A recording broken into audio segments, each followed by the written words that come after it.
Le 4 août 1789 est une date importante. Elle signe l'abolition des droits seigneuriaux, des droits de chasse, des dîmes, une équitable répartition des impôts, la gratuité de la justice, l'abolition de tous les privilèges. Elle marque un changement dans l'époque. Au mois de juillet, les paysans attaquent les châteaux pour détruire les registres de redevances seigneurales. Les campagnes entrent dans la guerre. Avant le 4 août 1789, il n'y a que le tiers-état qui paye des impôts. Alors qu'après le 4 août 1789, tout le monde paye des impôts, les paysans veulent bien en payer, mais moins. Cet événement a suscité une forte émotion chez les contemporains. L'événement n'était pas prévisible. Les lois qui sont dans le texte de la Déclaration des droits de l'homme et du citoyen en 1789 sont rédigées en 17 articles. Il y a de la liberté, égalité. La liberté d'opinion, la liberté d'expression, liberté religieuse et l'égalité. Les hommes peuvent voter, les hommes ne peuvent pas se faire arrêter, sauf s'ils ont fait quelque chose. Ils ont le droit de parole.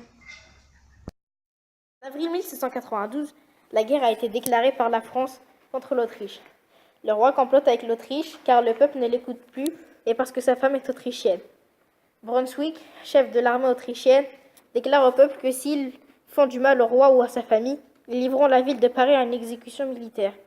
Les sans-culottes et les fédérés attaquent le palais des Tuileries car ils veulent tuer le roi ou sa famille.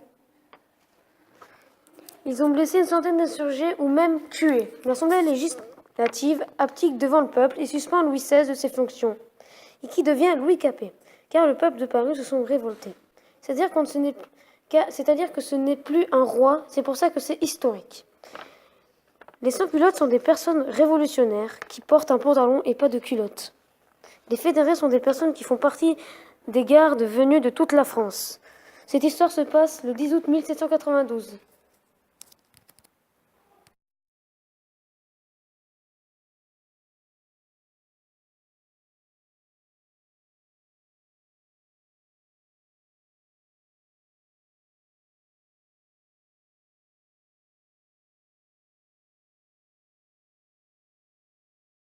Le 4 février 1794.